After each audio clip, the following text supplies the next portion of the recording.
안녕하세요. 두 번째 시간. 오늘부터는 본격적으로 문장 단위 분석을 시작합니다. 우리가 오늘 볼 문장들은 앞에는 쉽다가 뒤에 갑자기 좀 어려워져요.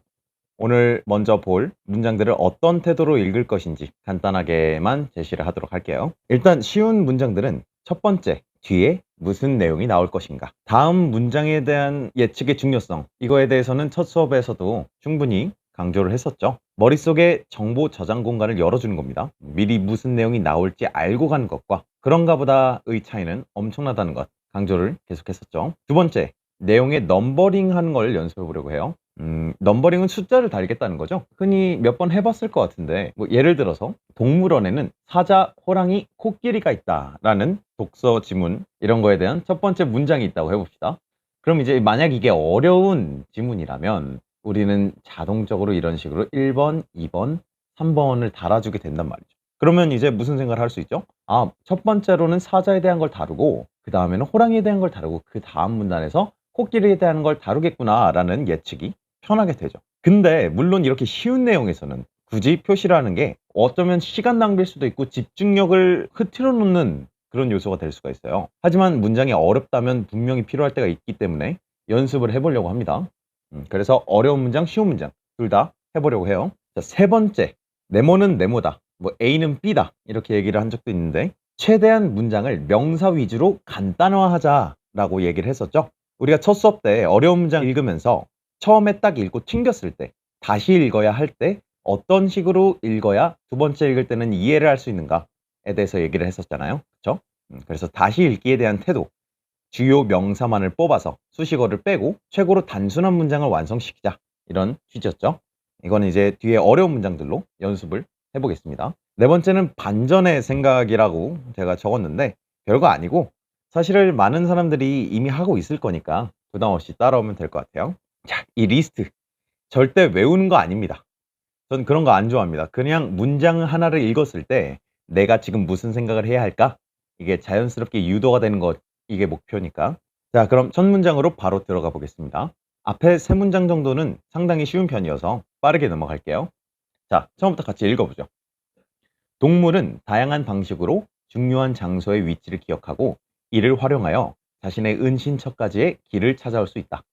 동물의 길찾기 방법에는 장소 기억, 재정의, 경로 적분 등이 있다. 첫 문장을 요약하면 뭐죠? 첫 문장을 요약하면 동물의 길찾기 아닌가요? 그쵸? 그렇다면은 이제 첫 문장에서 중요한 내용이 뭐 중요한 장소, 은신처까지의 길을 찾다. 결국 다 동물의 길찾기에 녹아 들어가니까 첫 문장은 살짝 머릿속에서 내려놓고 동물의 길찾기로 연결을 지어줘도 괜찮을 것 같아요. 그죠? 그리고 장소 기억, 재정의, 경로 적분 이렇게 나오는데 지금 퀘스천의 뒷내용이 무엇입니까? 하고 나와 있죠? 이건 뭐 너무 쉽죠? 1번, 2번, 3번 순서대로 문단별로 나가지 않을까라는 예측이 어렵지 않게 가능할 것 같습니다. 그쵸? 그리고 동물의 길찾기라고 했으니까 뭐 각각 동물, 뭐 사자, 코끼리나 뭐 개미나 뭐든 그죠? 이런 예시들이 있을 것이다까지도 어렵지 않게 예측해 볼 수 있을 것 같아요. 그렇게 해서 지문 전체 틀을 예상해 볼 수 있는 첫 두 문장이었어요. 상당히 유용한 문장이라고 할 수 있죠. 다음 문장으로 넘어가 볼게요. 다음, 자, 2일 수능의 3D 영상 지문입니다. 지문보다도 문제가 까다로웠기로 유명했던 녀석이지만 오늘은 문장 하나만 잠깐 구경하고 넘어갈게요. 자, 읽어봅시다. 실물을 촬영하여 얻은 자연 영상을 그대로 화면에 표시할 때와는 달리 3D 합성 영상을 생성 출력하기 위해서는 모델링과 렌더링을 거쳐야 한다. 뒷내용은 이라고 나와 있죠. 이것도 마찬가지죠. 당연히 모델링, 그 다음 렌더링, 그쵸? 다음 문단들이 첫 번째 문단 모델링에 대한 문단 나오고 모델링의 정의, 그 다음에 뭐 그 과정, 그죠? 음, 마찬가지로 렌더링도 그 정의, 과정 이런 식의 구조를 띄지 않을까? 전혀 어렵지 않게 예측이 가능할 것 같아요. 자, 갑자기 빨간색 글씨로 뭐가 이상한 게 등장했어요. 이거는 이제 세 번째 강의, 네 번째 강의에서 주로 이제 다른 예시들, 다른 더 어려운 문장들, 그리고 더 선택지랑 밀접한 관련을 가진 문장들 가지고서 연습을 할 거긴 한데 기왕 나온 김에 맛보기로만 잠깐만 언급을 하려고 그래요. 뭐뭐 일대와 달리에다가 빨간 펜으로 네모를 좀 쳐놓겠습니다. 자, 이거 뭔 얘기하는 거냐? 만약에 선택지로 27번이라고 그냥 아무 숫자나 넣었어요. 다음 내용 중 지문과 일치하지 않는 것은 일치 불일치 문제죠. 이런 선택지가 나왔다고 해봅시다. 자연 영상을 화면에 표시할 때 모델링이 필요하다. 자, 이거 왜 얘기를 하는 거냐? 우리가 지금 3D 합성 지문이잖아요, 그죠? 이 뒤에도 주구장창 3D에 대한 내용만 나와요. 그러다 보니까 이 내용을 자연스럽게 까먹습니다. 이 자연 영상이라는 이 말, 유일하게 한 번 언급됐던 이 말을 완전히 까먹게 돼요. 수능이야, 그죠? 2번 선택지 바로 yes or no가 확정이 됩니까? 이걸 까먹었다면 어렵겠죠? 저걸 까먹었는데. 그죠? 자연 영상이란 말이 나온 적이 기억조차 나지 않는다면은 이런 선택지들은 굉장히 어려운 선택지가 돼요. 그리고 생각을 하게 되죠. 자연 영상도 3D잖아. 그러니까 당연히 이런 식의 사고가 생각보다 시험에서 너무 자주 있는 오류라는 얘기예요. 이게 끝나고 나서 해설 강의 들으면 아차 하겠지만 우리가 시험장에서 이거를 어떻게 처리를 해야 되느냐, 이거를 처음부터 원천 봉쇄를 한다면 어떤 사고를 해야 되느냐를 지금 잠깐만 얘기를 하려고 하는 거예요. 이런 꼬라지의 문장 구조가 나왔다. 뭐뭐일 때와는 달리 A가 B다. 이렇게 공식화하는 거 안 좋아하는데 뭐뭐일 때와 달리라는 이 표현은 조금 기억을 해주면 좋겠어요. 이때 나는 무슨 생각을 해야 되냐? 아, 그럼 뭐뭐일 때는 A가 not B겠구나 라는 생각을 해줬으면 좋겠습니다. 뭔 소리냐? 자연 영상을 표시할 때와 달리 3D 합성 영상에서는 모델링과 렌더링을 거쳐야 한다라고 했으니까 그때 잠깐 멈추고 아, 자연 영상은 모델링이랑 렌더링이 필요 없구나 라는 판단을 잠깐 하고 가라는 얘기예요.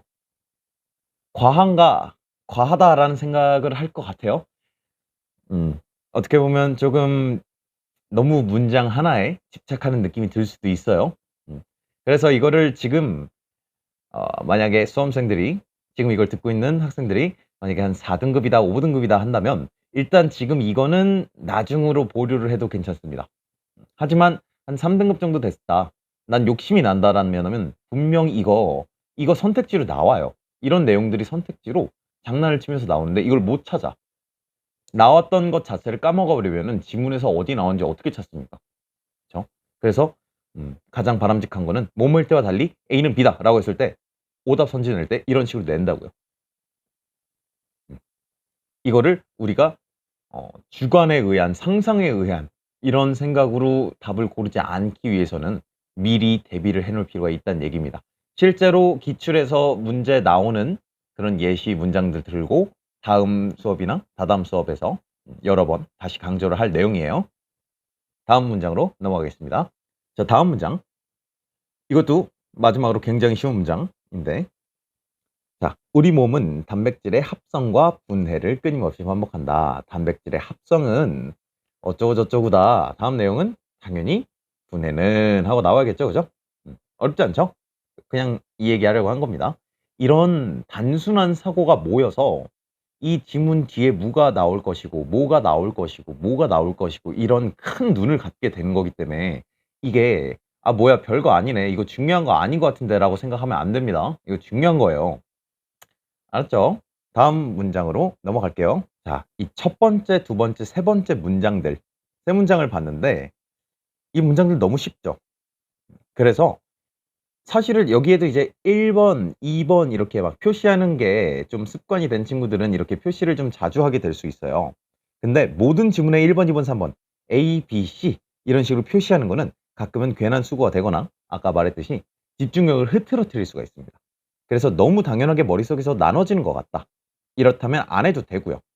아, 지문의 내용이 너무 어려워, 내용이 나눠지는 것 같은데 머릿속에 정리가 안 돼, 이럴 때만 넘버링으로 접근을 해주면 되는 거예요. 아시겠죠?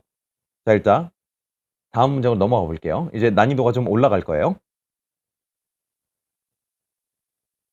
한편 광 검출기에 조사되는 광선의 모양은 초점의 상태에 따라 전후나 좌우 방향으로 길어진다.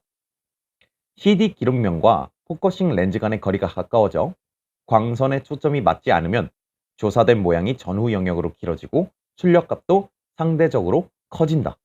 다음 내용은 자, 이거는 잠깐 멈추고 생각해 봅시다. 뒤에는 과연 무슨 내용이 나와야 하는가? 조금 구체적으로 생각을 해보고 답을 낸 다음에 다시 재생을 해주면 좋겠어요.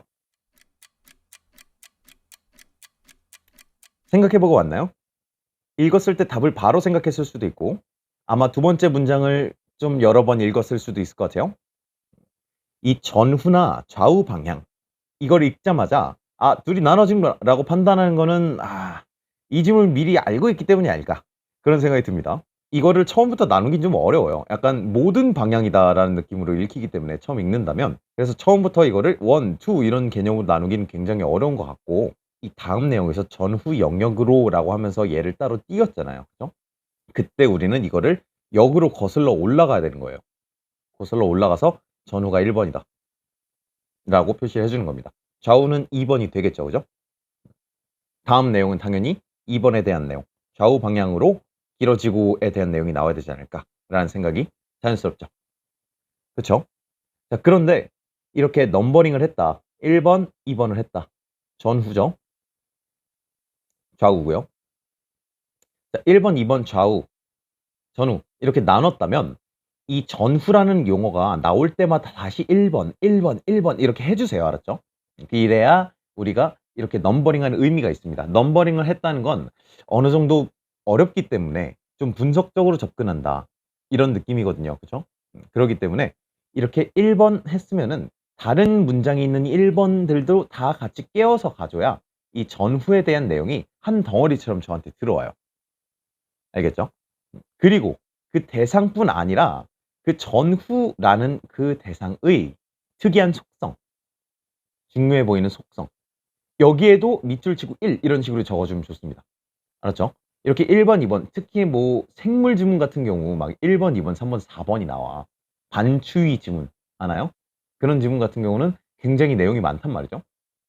정보량이 굉장히 많은 과학 생물 지문들 이런 경우는 이거 이해를 못 하겠다거나 혹은 기억을 할 리가 없어 내가 이러면서 이제 이렇게 넘버링을 하는 방법이 있을 텐데 이럴 때 얘한테 1번, 2번, 3번 해놓고 뭐 그대로 가면서 또 나오는데 무시하고 한번 이렇게 체크하는 거에 의의를 두면 이건 의미가 없는 짓이에요. 그죠?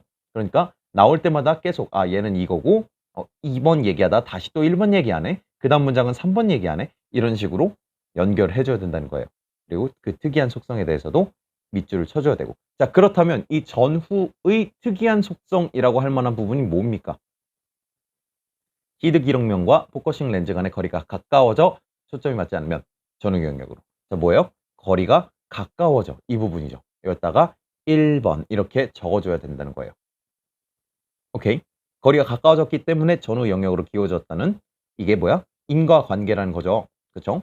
그렇기 때문에 그럼 우리는 무슨 생각을 같이 할 수 있어? 2번은 좌우는 어떻다? 좌우는 거리가 멀어져가 아닐까라는 생각까지 가능한 겁니다. 이번에도 최근 지문 이6평의 PCR 지문입니다. 고3들은 아마 이미 여러 번 봤었겠죠?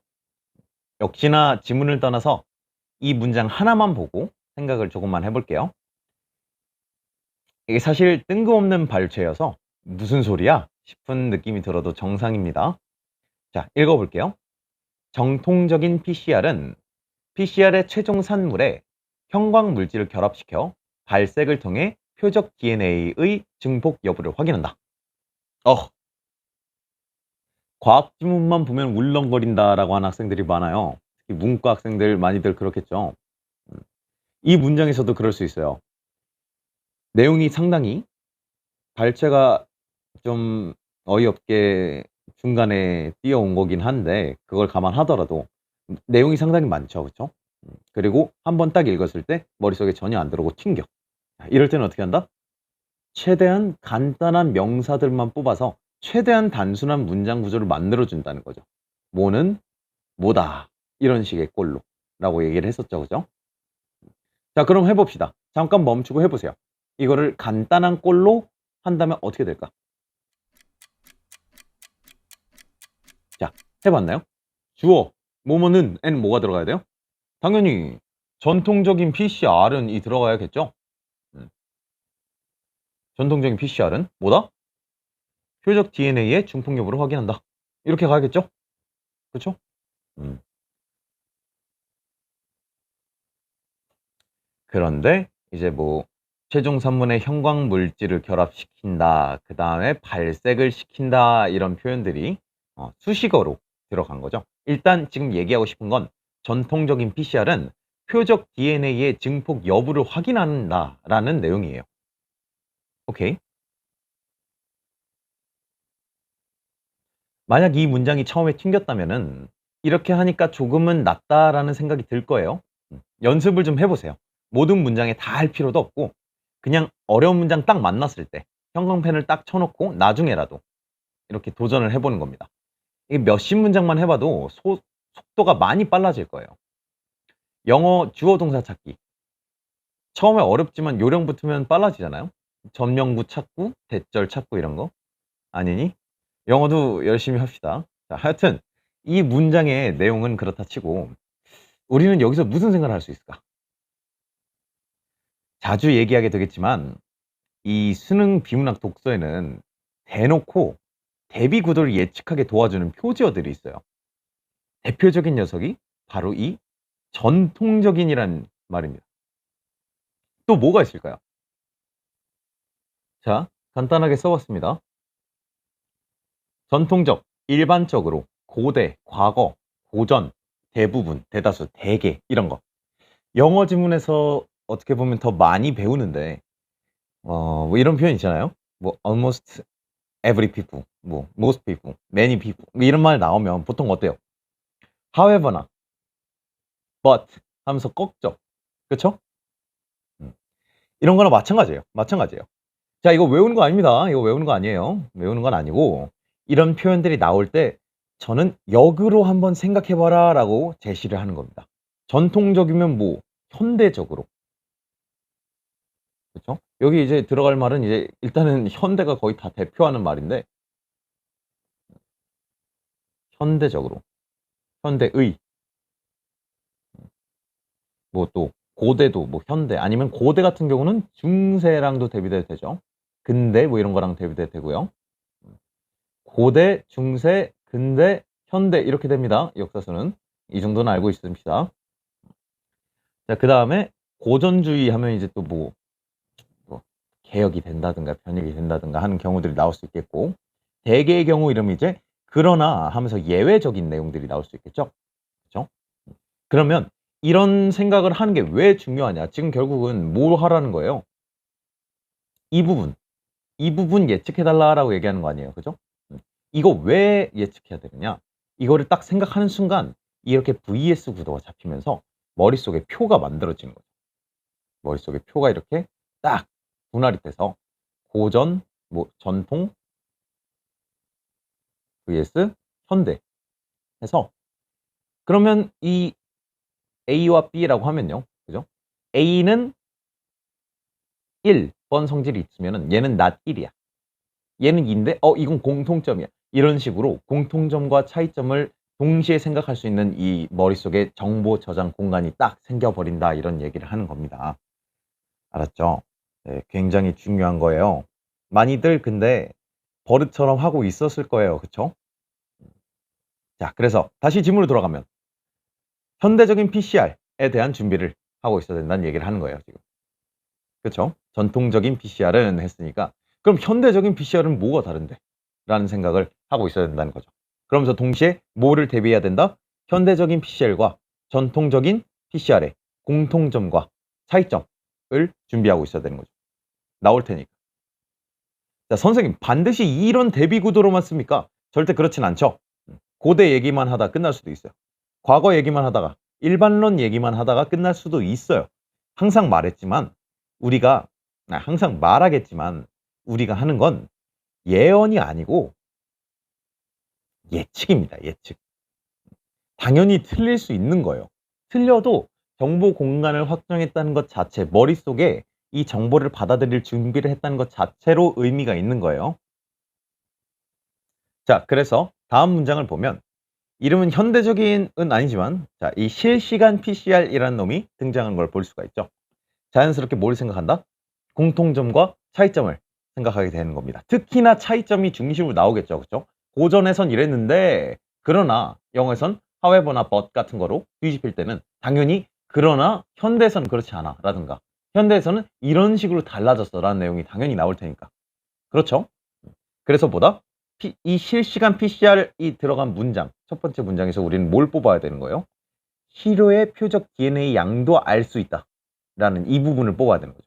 자, 아까 뭐라고? 아까 전통적 PCR은 표적 DNA 증폭 여부를 확인한다 그랬어. 근데 지금 여기 뭐뭐도라는 표현, 자, 이런 보조사적인 거는 나중에 좀 더 강조를 할게요. 어쨌든 양도 알 수 있다 그랬으니까 실시간 PCR 같은 경우는 이거 둘 다 되는 거죠. 오케이? 근데 전통적인 PCR은 뭐야? 이건 안 되고 얘만 되는 거죠. 오케이? 이런 게 머릿속으로 딱 저장이 어느 정도 쉽게 된다는 얘기죠. 이거랑 전통적인 것과 실시간 것에 대비만 머릿속으로 준비해도 아, 그럼 새로운 내용이 뭘까 했을 때 실시간 PCR은 뭐야?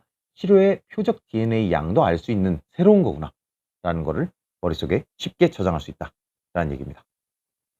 됐죠?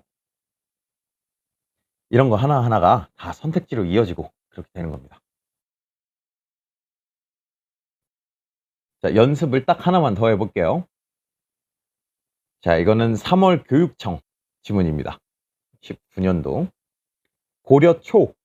자, 이런 표현 나올 때 이제 딱 한번 세모를 박아줘라 이런 얘기를 하는 겁니다. 왜? 나 뭐 기다려야 돼? 고려 말, 뭐 고려 중순 뭐 이런 말을 기다리고 있는 거예요. 고려 초에 도입된 선명력은 뭔지 몰라? 정확성이 부족해. 어쨌든 뭐 좋은 게 아닌가 봐요. 그죠? 정확성이 부족해. 그래서 고려 말에는 바로 나오네요. 그죠? 고려 말에는 정확성이 높아진 수시력을 도입했어. 아니, 선명력보다 수시력이 그냥 좋은 거네? 라는 생각이 들죠. 그죠? 차이점이 그냥 정확성이 부족하고 좋은 거. 그런데 그 다음 문장이 뭐야? 수시력은 계산식이 복잡해. 자, 그러니까 장단점이 있는 거죠. 지금 이렇게 나오면 우리는 뭐라고 읽어야 돼요? 선명력은 계산식이 비교적 단순했다라고 읽을 수가 있는 겁니다. 그렇죠? 이렇게 역으로 연결을 해주면서 공통점과 차이점을 계속 생각을 해주는 거예요. 익히기 어렵기 때문에 일식과 월식, 곧 교식. 자, 이것도 다음 시간에 좀 더 자세하게 다룰 텐데 일식과 월식, 곧이라는 이런 표현 있죠. 그죠? 교식. 이렇게 머릿속에 곧, 즉 이런 표현 나왔을 때는요.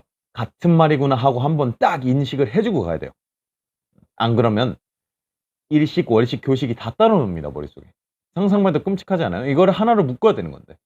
그렇죠? 그래서 일단은 일식, 월식 나오면 교식을 대입하고 교식 나오면 일식과 월식이지? 라고 대입해주고 하면서 계속 복습을 해주면서 이걸 한 덩어리로 우리가 읽어주는 연습을 해야 되는 거예요. 자, 어쨌든 그래서 수시력이 어려워서 선명력이 계속 사용이 됐어. 이 성악은 조선 건국 직후에도 계속이 되었어요. 자, 그럼 조선 건국 직후나 고려 말은 크게 다른 게 없는 거죠. 그쵸? 근데 이게 뭔가 문제가 있잖아요. 그죠? 우리가 읽으면서 느끼는데 선명력은 정확성이 부족한데도 계속 쉬우니까 사용했대. 뭔가 이상하단 말이지. 뭐죠? 다시 한번 변화가 나올 수 있지 않을까라는 생각을 할 수가 있다는 거죠. 그래서 세종, 이게 뭐야? 새로운 시기의 변화인 거죠. 그러니까 지금 여기서는 고려 초가 있고 그 다음에 고려 말부터 조선 건국 직후 그 다음 세종 해가지고 세 번의 시기 변화가 생기는 겁니다. 이해가 되죠? 그래서 여기서는 선명력, 여기서는 선명력과 수시력을 도입을 하긴 했는데 선명력을 계속 썼어. 그럼 여기서는 어떨까요? 어떻겠습니까? 수시력에 대한 이해를 높이려고 애썼고 그러나 세종은 바보여서 실패했다. 이런 내용이 나올 것 같지는 않아요. 그렇죠? 그러니까 뭐다? 아마 수시력을 사용하게 되었다. 뭐에? 교식, 추보에. 교식이 뭐라고? 일식과 월식이다. 라는 식으로 우리가 내용을 상상해 볼 수 있지 않겠느냐, 예측해 볼 수 있지 않겠느냐 라는 얘기예요. 자, 아깝게 마지막 문장이었고 이건 퀴즈입니다. 16 6평 A 형에 나왔던 지문 어쩌고저쩌고 하는 내용인데 네, 뭐 자세히 설명하지 않을게요. 여기 이제 문제가 있으니까 한번 생각을 해보고 먼저 답을 어느 정도 적어 보세요. 이 문제가 뭘 나에게 의미하는지가 1 번은 약간 좀 헷갈릴 수 있는데 네 뭐 최선을 다해 보시기 바랍니다. 자 퀴즈가 하나만 있으면 섭섭하니까 2 개를 준비했어요. 그래서 이게 지금 L이 리트입니다, 리트. 들어봤죠? 그죠? 좀 공부 잘하는 애들이 많이 하잖아. 어 좀 그냥 귀엽게 이게 리트라고 써 놓으면 무서울까 봐 귀엽게 L이라고만 적어 놨어요. 하여튼 여기서도 문제가 3 개나 되죠. 그죠? 특히나 이 지문, 이 문장을 좀 열심히 생각을 해 보길 바랍니다. 굉장히 중요한 문장이고 중요한 지문이에요. 한번 나중에 통으로 이 지문을 같이 해석을 하고 같이 한번 공부를 해볼 거예요. 굉장히 도움이 되고 학습적 효과가 뛰어난 무언가를 줄 수 있는 지문이거든요. 그러니까 일단 그 지문에서 띄워온 문장이니까 한번 열심히 고민을 해 보고 같이 일단 3 번째 강의 시작할 때는 2 개의 퀴즈 해설부터 해서 시작을 해 보도록 하겠습니다. 네. 일단 오늘은 여기까지 하겠습니다. 수고했어요.